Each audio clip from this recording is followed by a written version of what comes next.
स्वागत है आपका नरोत्तम जी। वक्तव्य प्रस्तुत कीजिए। अस्मद्गुरुभ्यो नमः। अस्मत्परम गुरुभ्यो नमः। अस्मत्सर्वगुरुभ्यो नमः। श्री राधा कृष्णाभ्यां नमः।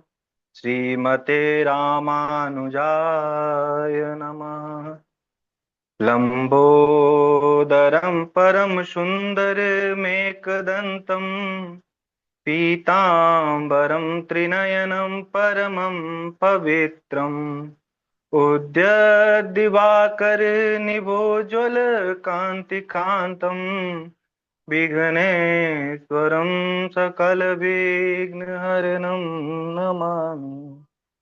शरीरं स्वरूपं ततो वा कलत्रं यशश्चारुचित्रं धनं मेरुतुल्यं मनश्चैनलग्नं श्रीगुरुरङ्घ्रिपद्मे ततः किं ततः किं ततः किं ततः किम्। नारायणं नमस्कृत्यं नरं चैव नरोत्तमं देवीं सरस्वतीं व्यासं ततो जयमुदीरये। जयतु जयतु देवो देवकी नन्दनोऽयं। जयतु जयतु कृष्णो वृष्णवंश प्रदीपः। जयतु जयतु मेघ श्यामलः कोमलांगं। जयतु जयतु पृथ्वी भारनासो मुकुन्दः। कृष्णा त्वदीयपदपङ्कज पञ्जरान्ते अद्यैव मे विशतु मानस राजहंसः। प्राणपयान समये कफवातपित्ते कंठावरोधन विदो स्मरणं कुतस्थे। वरहापीडं नटवरवपु कर्णियो कर्णिकारम् बिभ्रदवासकनककपिशं वैजयन्तीं च मालाम्। रन्ध्रान् वेणुरधरसुधया पूरयन् गोपवृन्दे वृन्दारण्यशपदरमणम् प्राविशद्गीतकीर्तिः। करारविन्दे न पदारविन्दम् मुखारविन्दे विनवेशयन्तम्। वटस्य पत्रस्य पुटे शयानं बालं मुकुन्दं मनसा स्मरामि। रामाय भद्राय रामचन्द्राय वेदसे श्रीरघुनाथनाथाय सीताय पतये नमः। अञ्जनानन्दनं वीरं जानकी शोकनाशनं कपीशमाक्षहन्तारं वन्दे लङ्काभयङ्करम्। मूकं करोति वाचालम् पङ्गुलङ्घयते गिरिं यत्कृपातमहं वन्दे परमानन्दमाधवम्। भक्त भक्ति भगवन्त गुरु चतुर्नाम वपु एक। इनके पद वंदन किए नासत विघ्न अनेक। आइए हनुमंत विराजिए कथा कहूँ मति अनुसार। तुम सेवक रघुनाथ के पधारिए पवन कुमार। बोलिए भागवत महापुराण की जय।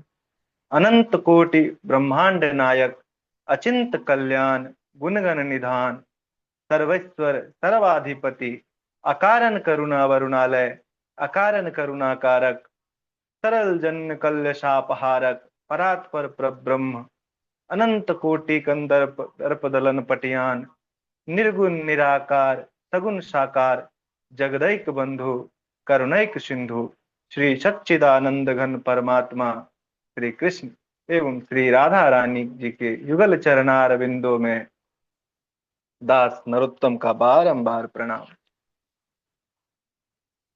समुपस्थित भगवत भक्त, भगवत कथा अनुरागी, भक्तिमाई बंधु बांधवों, आप सभी के हृदय में विराजमान श्री सीताराम राधा कृष्ण भगवान को जानकर आप सभी को मैं प्रणाम करता हूँ।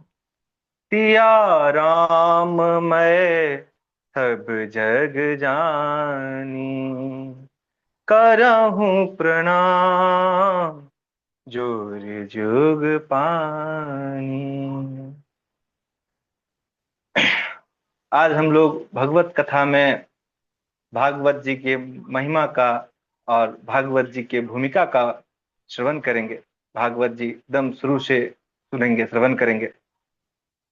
भागवत श्रवण करने से पहले हमें यह जानना चाहिए कि भागवत का अर्थ क्या होता है, भागवत क्या है। भागवत भगवतः इदम स्वरूपम भागवतम। भागवत जो है वो भगवान का ही स्वरूप है, उसे ही भागवत कहते हैं। ऐसे कहा भी गया है कि तेन तेने अम्बांगमयी मूर्ति प्रत्यक्ष कृष्ण एव ही। मतलब यह जो भागवत पुराण है वो भगवान की शब्दमयी प्रत्यक्ष मूर्ति है। भागवत जी कुछ और नहीं, भगवान की शब्दमयी मूर्ति है। भागवतः प्रोक्तम भगवतम, भगवान ने जिसका उपदेश किया है उसे ही भागवत कहते हैं। भगवतः चरितम यस्मिन तद भागवतम, या फिर हम ऐसे भी कह सकते हैं कि जिसमें भगवान के परम पवित्र चरित्र का वर्णन किया गया है उसे भागवत कहते हैं। बहुत तरह से व्याख्या दी गई है। कह सकते हैं भगवत्या श्री राधाया गुप्त चरितम यस्मिन तद भागवतम, जिसमें भगवान श्री कृष्ण और राधा रानी जी के गुप्त चरित्र का वर्णन किया गया है उसे भागवत कहते हैं। भगवतो श्री राधा कृष्णयो इदम स्वरूपम भागवतम, जिसमें श्री राधा कृष्ण के पावन चरित्र के वर्णन किए गए हैं, जिसमें श्री कृष्ण और राधा के युगल स्वरूप का वर्णन किया गया है, वही भागवत है। या फिर भक्ति ज्ञान विरागा नाम तत्वम यस्मिन तद भागवतम, जिसमें भक्ति ज्ञान के तत्व का वर्णन किया गया है उसे भागवत कहते हैं। अथवा हम ऐसे भी समझते हैं कि भागवत में 4 अक्षर होते हैं, भागवत। भा भाष्यते सर्व वेदेषु, भा से जिसमें सभी वेदों के बारे में कहा गया है। ग गीयते नारदादि भी, जिसे नारद आदि ऋषि गाते हैं। वह वदंती त्रिषु लोकेषु, तीनों लोकों में गाते हैं। त तरंती भव सागर, मतलब जिसमें समस्त वेदों के प्रकाश हैं, जिसे नारदादि ऋषि तीनों लोकों में गाते हैं। ऐसे जो भवसागर से तारने वाला है, ऐसे ग्रंथ को हम लोग भागवत कहते हैं। भाकीर्तिवाचको शब्द गकार ज्ञान वाचक, वकार वैराग्यदश्चैव, सकार संसार तारते। मतलब भा से भा कीर्ति वाचको शब्द, भा जो है वह कीर्ति को दर्शाने वाला है, ग ज्ञान को दर्शाने वाला है, और वह वैराग्य देने वाला है, और त संसार से तारने वाला है। सर्गश्च प्रतिसर्गश्च वंशो वन्वन्तराणि च वंशाय चरितं चैव पुराणम पंचलक्षणम। मतलब सर्गश्च प्रतिसर्गश्च, जिसमें सूक्ष्म सृष्टि स्थूल सृष्टि की चर्चा की गई है, जिसमें सूर्य चंद्रमा आदि के वंशों की चर्चा की गई है, जिसमें मनवंतर की चर्चा की गई है, और मनवंतर में होने वाले राजा और भगवान के भक्त के वंशों का चर्चा किया गया है। ऐसे 5 लक्षणों से जो युक्त हो उसे पुराण कहते हैं। परंतु इस श्रीमद् भागवत में 10 लक्षण बताए गए हैं। पुराण में, भागवत पुराण के शुरू में महात्म्य दी गई है, जिसमें 6 अध्याय हैं जो पद्म पुराण से लिए गए हैं। किसी भी कथा को सुनने से पहले उसके महत्व को जाना जाता है, महात्म को जाना जाता है, क्योंकि जब हम महात्म जान जाते हैं तभी हमें उस कथा के प्रति रुचि बढ़ती है, उसे सुनने की इच्छा होती है कि यदि इसका महात्म इतना अच्छा है तो यह कथा कितना अच्छा होगा। इसीलिए इसमें 6 अध्याय में महात्म दिए गए हैं। कहते हैं महात्म ज्ञान पूर्वकम श्रद्धा भवति। जब हम महात्म के बारे में जानते हैं तभी हमें उसमें श्रद्धा उत्पन्न होती है। तुलसी बाबा भी कहते हैं जाने बिनु ना होत प्रतीति, बिनु परतीति होत न प्रीति। मतलब जब हम जान जाते हैं तभी हमें प्रेम उत्पन्न होता है, बिना जाने प्रेम उत्पन्न नहीं होता।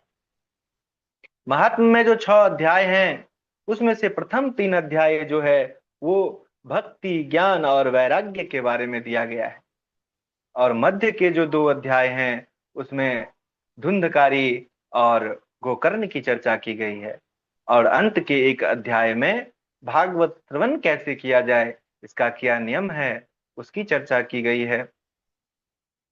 तो आइए हम महात्म में प्रवेश करते हैं, और महात्म का मंगलाचरण है सच्चिदानंद रूपाय विश्वोत्पत्त्यादि हेतवे तापत्रय विनाशाय श्री कृष्णाय वयम नुमः। सच्चिदानंद रूपाय, सच्चिदानंद को अगर हम देखें तो सत चित्त और आनंद तीनों को जोड़ करके सच्चिदानंद बना है। सच्चिदानंद मतलब सत्य स्वरूप। भगवान जो है वो सत्य स्वरूप है। सत्य स्वरूप मतलब जो हमेशा है, अहमेवा समेवाग्रे, जब समय से पहले भी और अभी भी हर हमेशा भगवान है, जब कुछ नहीं था तब भी भगवान थे। तो सत्य स्वरूप, चित्त स्वरूप जो प्रकाश स्वरूप एनर्जी के रूप में भगवान है, प्रकाश स्वरूप, और सच्चित आनंद और आनंद स्वरूप भगवान। ऐसे भगवान सच्चिदानंद रूपाय, जिनका सच्चित आनंद के रूप में भगवान है। विश्वोत्पत्त्यादि हेतवे, जो विश्व के उत्पत्ति आदि करते हैं। उत्पत्ति आदि मतलब उत्पत्ति पालन और संहार, आदि मतलब उत्पत्ति आदि मतलब उत्पत्ति पालन और संहार, जो तीनों करने वाले हैं। सच्चिदानंद रूपाय विश्वोत्पत्त्यादि हेतवे तापत्रय विनाशाय, जो तीनों प्रकार के तापों का विनाश करने वाले हैं। तीनों ताप कौन होते हैं? दैहिक, दैविक और भौतिक। दैहिक ताप जो शरीर में रोग पीड़ा होती है, दैहिक ताप। दैविक ताप जो देवताओं के द्वारा दिया जाता है, और भौतिक ताप जो किसी के वाणी से, मन से कटुवचन कहने से जो ताप होता है, इसको भौतिक ताप कहते हैं। तो दैहिक, दैविक, भौतिक, इन तीनों तापों का जो नाश करने वाले हैं, तापत्रय विनाशाय श्री कृष्णाय वयम नुमः। तो ऐसे श्री कृष्णाय, श्रेय सहित कृष्णाय मतलब श्री राधा रानी सहित श्री कृष्ण जी को हम सभी प्रणाम करते हैं। तुलसी बाबा कहते हैं दैहिक दैविक भौतिक तापा राम राज्य का हो नहीं व्यापा। मतलब दैहिक दैविक भौतिक ताप जो है राम के राज्य में जो राम का नाम ले, जो कृष्ण का नाम ले, जिनके अंदर राम राज्य है, उनमें उन्हें यह तीनों ताप कभी नहीं सताते। यम प्रव्रजन्तमनुपेतमपेत कृत्यम द्वैपायनो विरह कातर आजुहाव पुत्रेति तन्मयतया तरवो विनेन्दुष तं सर्वभूत हृदयं मुनिमानतोऽस्मि। जिस समय श्री सुखदेव जी का उपनयन संस्कार आदि भी नहीं हुआ था, उस समय विरक्त होकर के वन की ओर चल पड़े वो। उन्हें वन की ओर जाते हुए देखा तो उनके पिता जो कृष्ण द्वैपायन वेद व्यास जी हैं, वो एकदम व्यथित होकर के उन्हें पुकारने लगे, हे पुत्र, हे बेटा, मत जाओ मत जाओ। तब वृक्षों ने सुखदेव जी के तरफ से तन्मय होकर कहा कि हे वेद व्यास जी, आप तो ज्ञानी हैं, आप अपने पुत्र मोह में ऐसे व्यथित क्यों हो रहे हैं? हमें देखिए, हम अज्ञानी हैं, फिर भी हमारे ऊपर वर्ष में फल लगते हैं, फूल लगते हैं और झड़ जाते हैं, हम इससे मोहित नहीं होते। आप भी पुत्र मोह में व्यथित ना होइए। ये सुखदेव जी जो हैं, वो तो सब में आत्मा रूप में विराजमान हैं, हृदय में विराजमान हमेशा हैं, इसीलिए आप दुख नहीं करिए। ऐसे सुखदेव जी महाराज को हम प्रणाम करते हैं। नैमि से सूत मासीन माँ विवाद्य महामतिम कथामृत रसास्वाद कुशलो शान को ब्रवीत तीरथ परमा नमिस विख्याता अति पुनीत साधक सिद्धिदाता। तीर्थों में जो श्रेष्ठ है नैमिषारण्य, जो अत्यंत पवित्र है और अति पुनीत साधक सिद्धिदाता, जो साधकों को सिद्धि प्रदान करने वाला है, ऐसे नैमिषारण्य तीर्थ में विराजमान विद्वान श्री सूत जी से कथामृत का पान करने वाले, रसपान करने वाले, रसास्वादन करने वाले जो कुशल श्री शौनक जी हैं, उन्होंने कहा, अज्ञान ध्वांत विद्वांस कोटि सूर्य समप्रभा श्रुताख्या ही कथा सारम मम करण रसायनम। सूत जी, आपका ज्ञान अज्ञानता रूपी अंधकार का नाश करने में करोड़ों सूर्य के समान है, इसीलिए आप हमारे कानों को अमृत के समान मधुर लगने वाली कथा सुनाइए। वह कथा भक्ति, ज्ञान, वैराग्य को प्रदान करने वाली हो, जिससे मोह माया का नाश हो जाए, जिसे वैष्णव भक्तों ने कही हो। इस घोर कलिकाल के कारण प्रायः जीव आसुरी स्वभाव के हो गए हैं, वह कथा उन्हें शुद्ध करने वाली हो, श्रेष्ठ से श्रेष्ठ हो तथा पवित्र से पवित्र हो और शीघ्र ही भगवान श्री कृष्ण को प्राप्त कराने वाली हो। काल व्याल मुख ग्रास त्रास निर्नाश हेतवे श्रीमद्भागवतम शास्त्रम कलौ कीरेन भासितम। काल रूपी महान सर्प का ग्रास बने हुए प्राणियों की दुख की निवृत्ति के लिए कलिकाल में सुखदेव जी ने श्रीमद् भागवत का प्रवचन किया। कहते हैं, जन्मांतरे भवेत पुण्यम तदा भागवतम लभेत।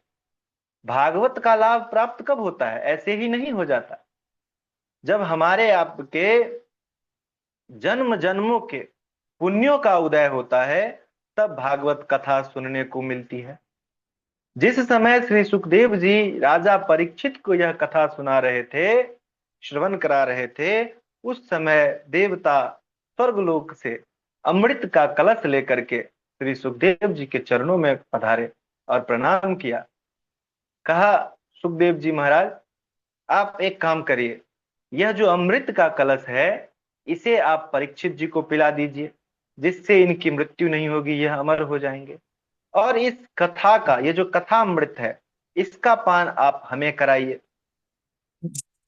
अब देवता लोग फ्री में तो किसी को कुछ देते नहीं है, वो भी अमृत, जिसके लिए देवासुर संग्राम हो गया, वो अमृत का कलश फ्री में लेकर के आए और कहते हैं कि परीक्षित जी को पिला दीजिए। सुखदेव जी कहते हैं, क्व सुधा क्व कथा लोके, क्व काचः क्व मनिर्महा, ब्रह्मरातो विचार्य एवं तदा देवंच हासः। देवताओं की जो यह इस व्यापारिक बुद्धि को देखा उन्होंने कि आप इसके बदले में वो दे दीजिए, मतलब अमृत कलश ले लीजिए और कथामृत का पान आप हमको करा दीजिए। यह एक व्यापार हो गया, विनिमय व्यवस्था, कि आप ये लेके वो दे दीजिए। इसको देखे तो वो कहने लगे सुखदेव जी महाराज कि देवताओं, कांच जो होता है क्या वह मणि की बराबरी कर सकता है? नहीं कर सकता। इसीलिए इसी तरह से तुम्हारा जो यह स्वर्ग का अमृत है वह इस कथा अमृत की बराबरी नहीं कर सकता। अरे स्वर्ग का अमृत क्या करेगा? बहुत से बहुत दीर्घजीवी बना देगा, आदमी की मृत्यु नहीं होगी, दीर्घजीवी तो बना देगा, लेकिन उसको स्वर्ग में जाने के बाद, उसके पुण्य छीन होने के बाद उसे फिर मृत्यु लोक में आना ही पड़ेगा। पुण्य छीने मृत्यु लोकम वसंती, मतलब पुण्य के छीन होने पर फिर से उसे धकेल दिया जाएगा स्वर्ग से और फिर से उसे पृथ्वी लोक पर आना ही पड़ेगा। लेकिन यह कथामृत जो है, यह व्यक्ति को दीर्घजीवी नहीं दिव्य जीवी बनाता है। और इस कथामृत का फल क्या है? कल्म सापहम, मतलब जो भी पाप है उस सब का नाश कर देता है, यह उसे शुद्ध बना देता है। तो यह तुम्हारा जो अमृत है वो इस कथा अमृत की बराबरी कर ही नहीं सकता है। अगर तुम लोग जिज्ञासु बनकर आते कि हमें कथा का श्रवण करना है, श्रवण कराइए, तो खुशी खुशी तुम्हें कथा सुनने को मिल जाती। लेकिन तुम व्यापारी बन के आए हो, इसीलिए तुम्हें यह कथा सुनने को नहीं मिलेगी, तुम इसके अधिकारी नहीं हो। इसीलिए कहते हैं श्रीमद् भगवती वार्ता सुरा नाम अपि दुर्लभम, मतलब ये जो भागवती वार्ता है, भागवत कथा है, वह देवताओं के लिए भी दुर्लभ है। तो हम लोग तो बहुत अपने आप को भाग्यवान समझिए कि इसमें जुड़ने का मौका मिला, इस कथा को श्रवण करने का, सीखने का, स्वाध्याय करने का मौका मिला। यह भगवान की असीम कृपा है। सौनक जी, यह श्रीमद् भागवत की कथा देवताओं के लिए भी दुर्लभ है। जब सुखदेव जी ने देवताओं की इस तरह से मजाक उड़ा दी, हंसी उड़ा दी, तो देवता लोग मुंह लटका करके ब्रह्मा जी के पास गए और जो जो घटना पृथ्वी पर घटी वो जा करके ब्रह्मा जी से बताए। तो ब्रह्मा जी ने कहा, देवताओं दुखी मत हो, अरे 7 दिन की ही तो बात है, 7 दिन के बाद परीक्षित की क्या गति होती है वह देख लेते हैं। और 7 दिवस जब बीता और परीक्षित के मोक्ष को देखा ब्रह्मा जी ने, तूने बड़ा आश्चर्य लगा। वह सत्य लोग चले गए और वहां एक तराजू बांधा, उसमें तराजू के एक पक्ष में एक पलड़े पर श्रीमद् भागवत जी को रखे और दूसरे पलड़े पर में उन्होंने सभी साधनों को रखा। दूसरी तरफ सभी साधनों को रखने के पश्चात, रखने के बाद भी भगवत जी का पलड़ा भारी ही रहा। तो इसके सामने सभी वेद पुराण जो ग्रंथ हैं वो सभी हल्के पड़ गए। इसलिए कहते हैं, मेनिरे भगवद रूपम शास्त्र भागवते कलो पठनात् श्रवणात् सद्यो वैकुंठ फलदायकम, मतलब भागवत कथा जो है यह पढ़ने से, श्रवण करने से वैकुंठ की प्राप्ति निश्चित ही होती है। श्रीमद् भागवत कथा देवर्षि नारद ने ब्रह्मा जी से सुनी थी, परंतु साप्ताहिक कथा उन्होंने सनकादि ऋषियों से सुनी। सौनक जी ने कहा कि देवर्षि नारद सनकादि ऋषि से साप्ताहिक कथा सुने, यह तो आश्चर्य की बात है, क्योंकि उन्हें तो श्राप है कि वो एक स्थान पर अधिक देर तक ठहर ही नहीं सकते। फिर उन्होंने किस स्थान पर इस कथा को सुना और किस कारण से सुना, यह बताइए। तो सूत जी कहते हैं कि एक बार विशालापुरी बद्रिका आश्रम में सत्संग के लिए सनकादि ऋषि, जो चारों हैं, सनक, सनत, सनातन, ये जो चार ऋषि हैं, सनत कुमार, ये सभी आए हुए थे। उन्होंने नारद जी को आते हुए देखा तो पूछा, कथम ब्रह्मन् दीन मुखम कुतश्चिंतातुरो भवान त्वरितं गम्यते कुत्र कुतश्च गमनम तब। कहते हैं कि देवर्षि, आप इतने चिंतातुर क्यों हैं और इतने शीघ्र आपका आगमन हुआ, कहां से आए हैं और इतने शीघ्र आप जा भी कहां रहे हैं। तो नारद जी कहते हैं, अहम तु पृथ्वीं यातो ज्ञात्वा सर्वोत्तमामिति। मतलब कहते हैं कि पृथ्वी लोक को उत्तम मानकर यहाँ पुष्कर, प्रयाग, काशी, गोदावरी, हरिद्वार, कुरुक्षेत्र, श्रीरंग, सेतुबान, रामेश्वर आदि तीर्थों में भ्रमण करता रहा, परंतु मन को संतोष प्रदान करने वाली शांति में कहीं नहीं मिली। अधर्म के जो मित्र कलयुग हैं, समस्त पृथ्वी को इसने पीड़ित कर रखा है। सत्य, तपस्या, पवित्रता, दया, दान कहीं भी दिखाई नहीं देता। सभी प्राणी अपने पेट भरने में लगे हुए हैं। पाखंड निरताः संतो विरक्ताः स परिग्रहा। मतलब संत पाखंडी हो गए हैं, विरक्त संग्रही हो गए हैं। घर में स्त्रियों की प्रभुता चलती है, साले सराहकार बन गए हैं। पति पत्नी में झगड़ा मचा रहता है। इस प्रकार से कलयुग के दोषों को देखता हुआ यमुना के तट श्री धाम वृंदावन में पहुंचा, जहां श्री कृष्ण की लीला स्थली है। वहां मैंने एक आश्चर्य देखा। आश्चर्य क्या देखा? वहां एक युवती खिन्न मन से बैठी हुई थी। उसके समीप दो वृद्ध पुरुष अचेत अवस्था में पड़े हुए थे। जोर जोर से वो सांसें ले रहे थे। वह युवती उन्हें जगाने का प्रयास कर रही थी। जब नहीं जागते तो वह रोने लगती, और सैकड़ों स्त्रियां जो थी उनके अगल बगल बैठी हुई थी, उन्हें समझा रही थी।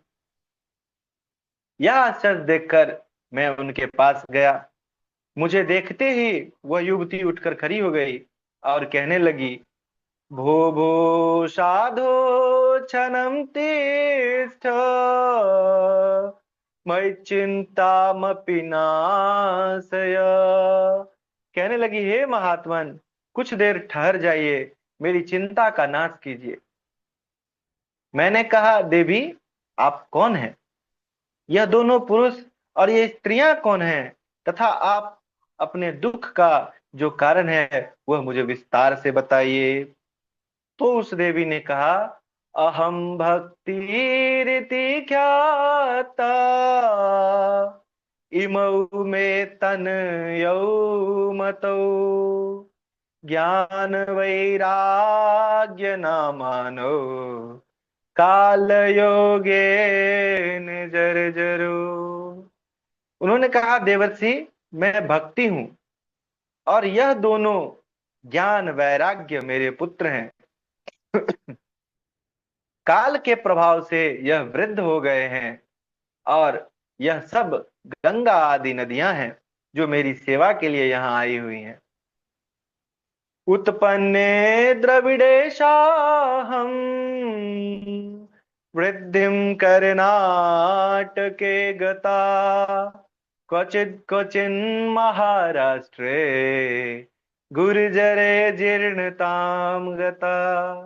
कहते हैं, मैं दक्षिण में उत्पन्न हुई, कर्नाटक में वृद्धि को प्राप्त हुई, कहीं कहीं महाराष्ट्र में सम्मानित भी हुई, और गुजरात में जाकर जीर्णता को प्राप्त हो गई।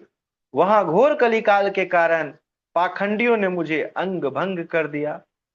वृंदावनम पुनः प्राप्य नवीनेन स्वरूपिणी और कहते हैं कि वृंदावन को प्राप्त करते ही पुनः मैं युवती हो गई, परंतु मेरे पुत्र जो हैं ज्ञान वैराग्य, वो अभी भी वैसे ही थके मंदे हुए हैं।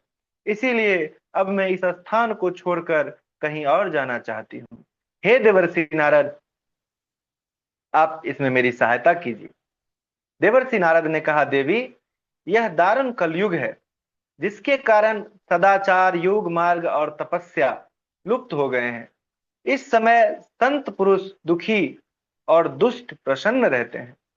इस समय जिसका धैर्य बना रहे वही ज्ञानी है।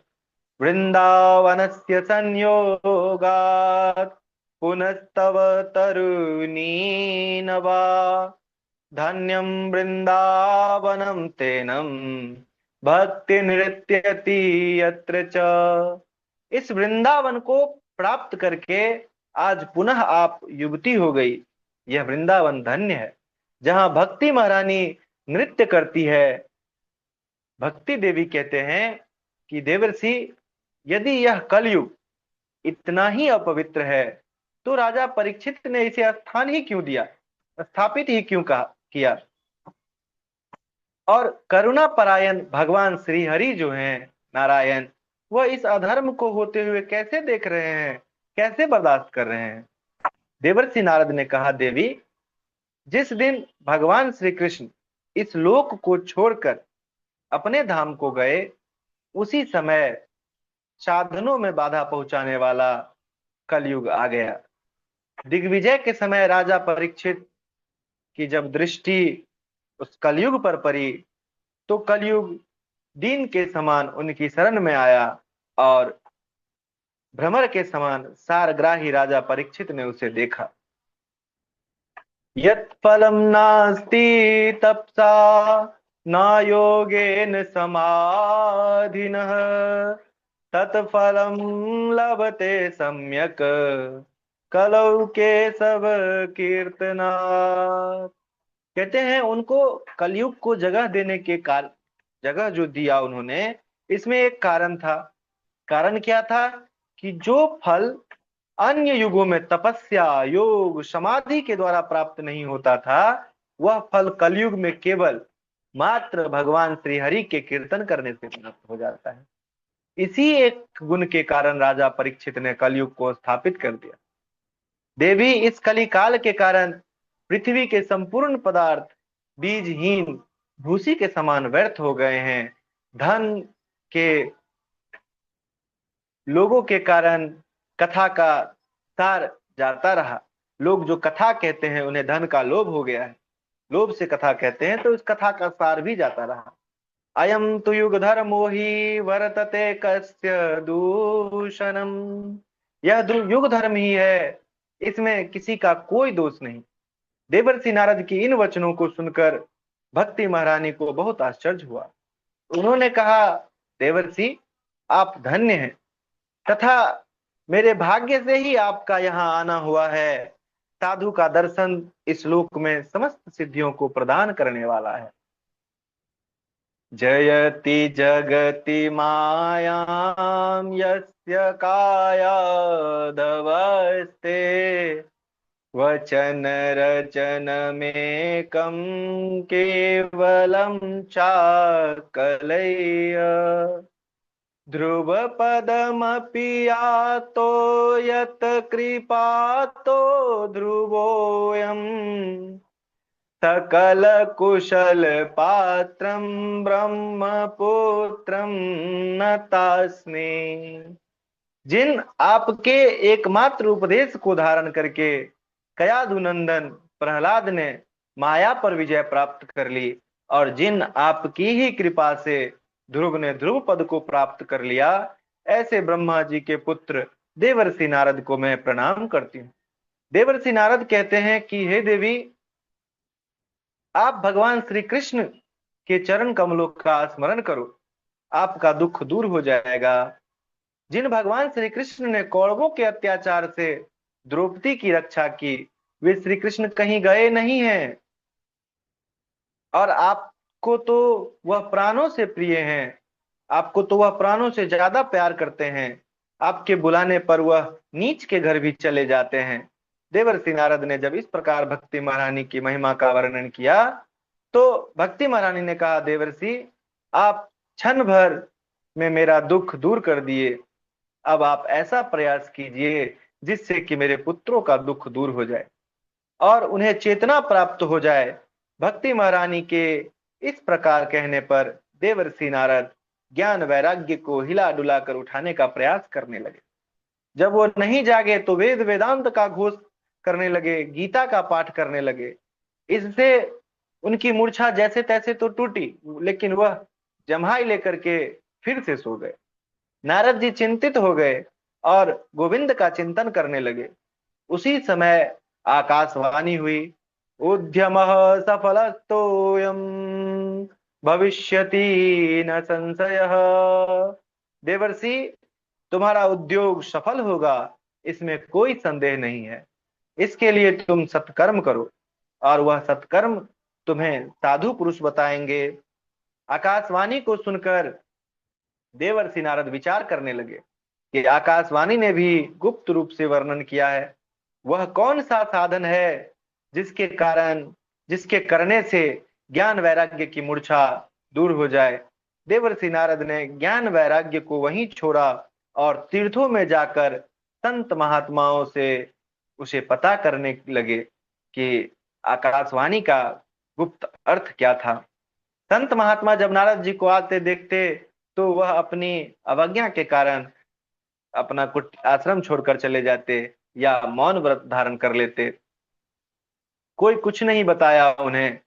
जब नारद जी किसी निर्णय पर नहीं पहुंचे तो देवर्षि नारद ने तपस्या करने का विचार किया कि तपस्या करेंगे, जब नारायण प्रकट होंगे तो उन्हीं से पूछ लेंगे कि उस आकाशवाणी का क्या मतलब था, या डायरेक्ट कह देंगे कि भगवान आप ज्ञान वैराग्य को सही कर दीजिए, ऐसा ही वरदान मांग लेंगे।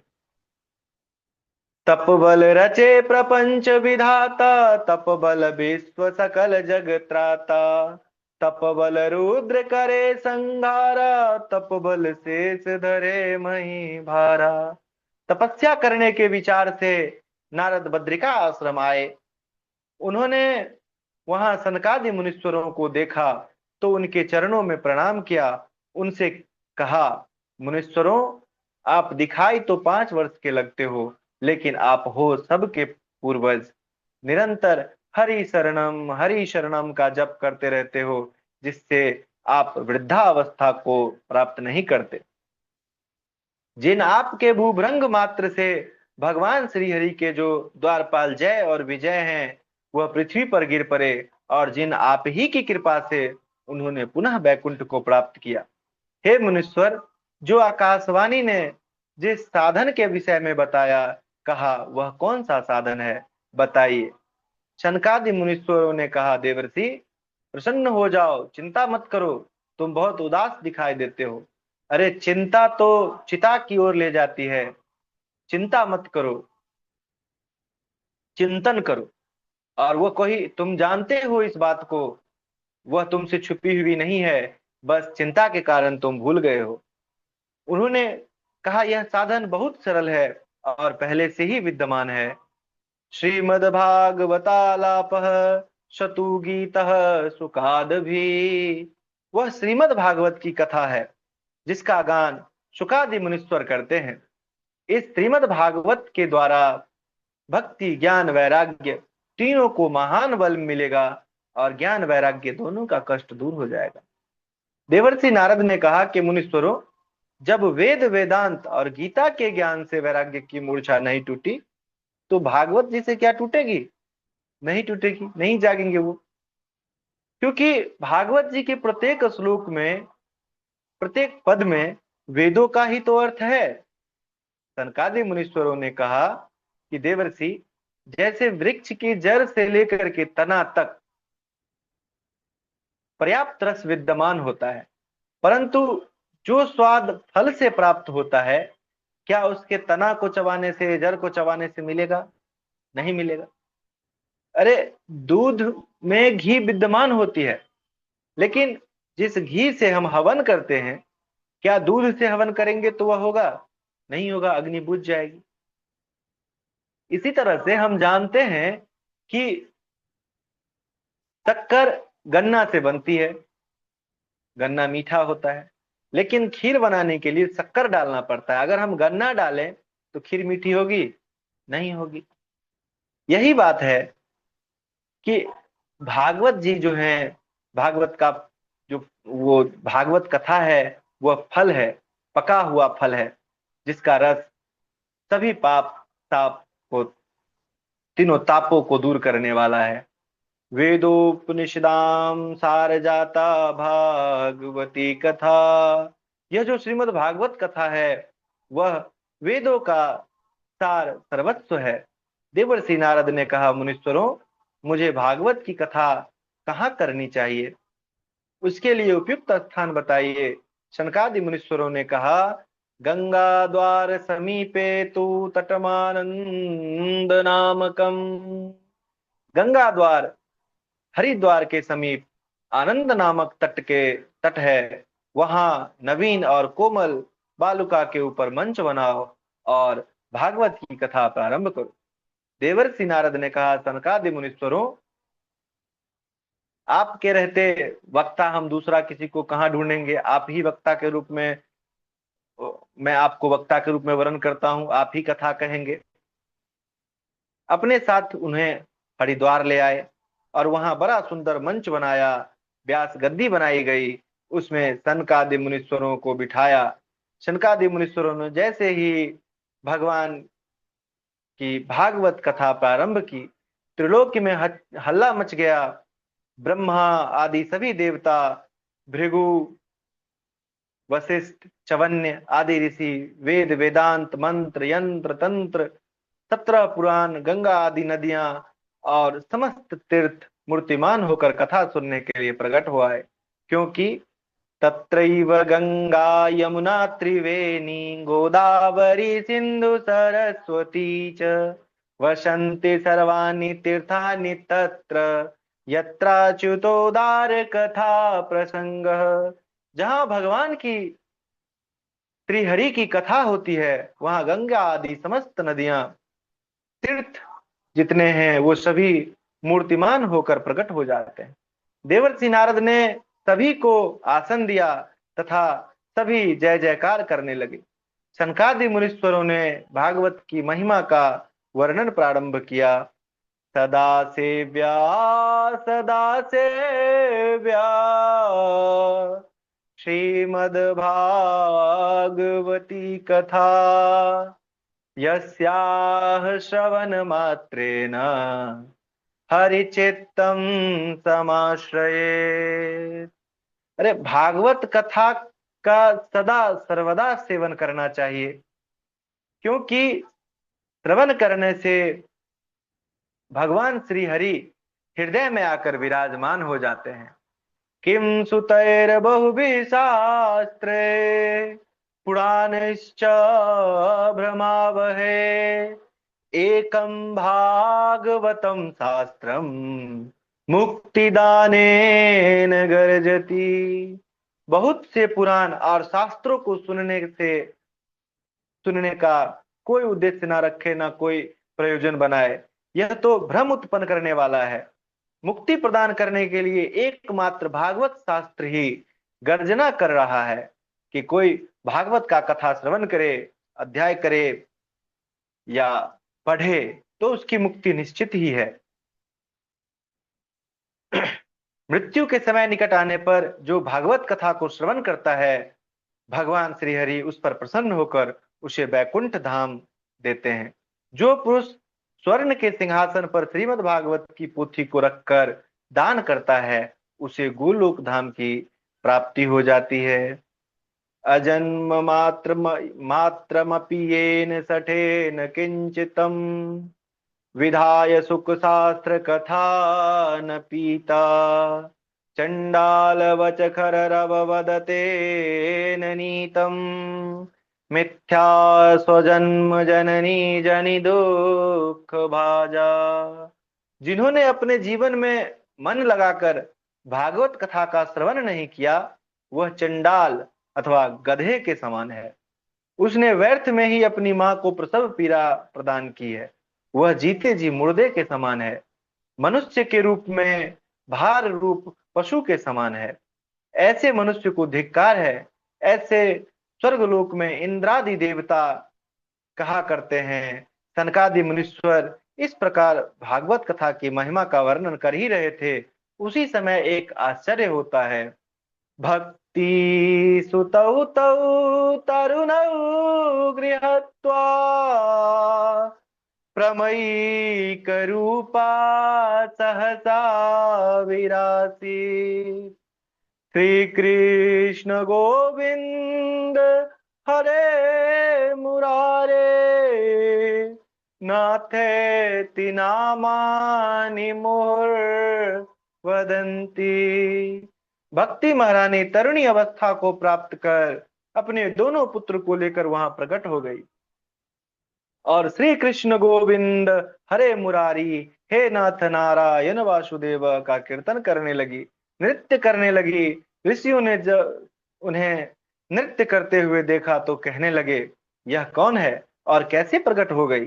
शनकादि मुनीश्वरों ने कहा कि ऋषियों, अभी अभी कथा के अर्थ से प्रकट हुई।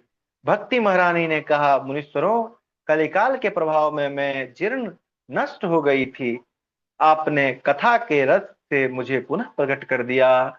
क्वाहम तु तिष्ठ मयाम धुना ब्रुवन्तु, आप मुझे रहने का स्थान बतलाइए। शनकादि मुनीश्वरों ने कहा, भक्तेषु गोविंद स्वरूप कत्रे, आप सदा सर्वदा भक्तों के हृदय में निवास करो। सकल भुवन मध्य निर्धनास्ते पिधन्या, निवसित हृदये सा श्रीहरेर भक्तिरेका। हरिरपि निजलोकं सर्वथा तो विहाय, प्रविशत हृदय तेषां भक्ति सूत्रोपनब्ध। संपूर्ण त्रिभुवन में वे लोग निर्धन होकर भी धनवान हैं, जिनके हृदय में भगवान श्री हरि की एकमात्र भक्ति निवास करती है। इस भक्ति के सूत्र में बंध कर भगवान श्री हरि अपना लोक छोड़कर उन भक्तों के हृदय में आकर विराजमान हो जाते हैं। देवर्षि नारद ने भक्ति ज्ञान वैराग्य की तरुण अवस्था को देखा तो कहने लगे, मुनीश्वरों, मैंने भगवान की अलौकिक महिमा देख लिया। के विशुद्ध्यन्ति वदन्तु महां। अब यह बताइए, इस भागवत को सुनने से कौन कौन से लोग पवित्र हो जाते हैं।